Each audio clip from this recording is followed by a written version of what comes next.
Hello viewers, welcome back to my channel, and today in this video I'm going to show you how to make your TikTok video private. So let's begin our video. So first of all, you need to launch on your TikTok application, and now tap on the bottom right corner your profile icon, me option.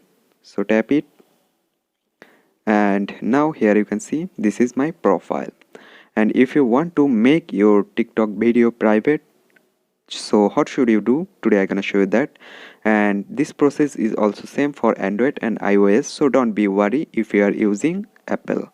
So first of all, select your video which one you want to make private.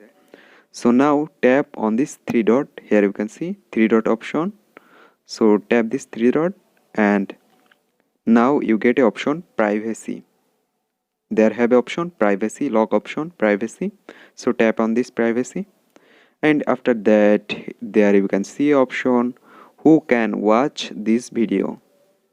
So who can watch this video, so simply tap or select who can watch this video and make it private. There have a option on the last option private, so simply select private. After that, let's back,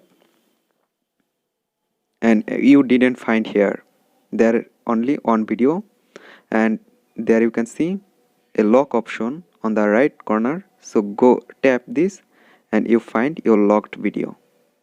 Here you can see this video already locked. So in this way you can lock your TikTok video very easily. So hope this video can help you. Don't forget to like and subscribe my channel. Thank you everyone for watching my video.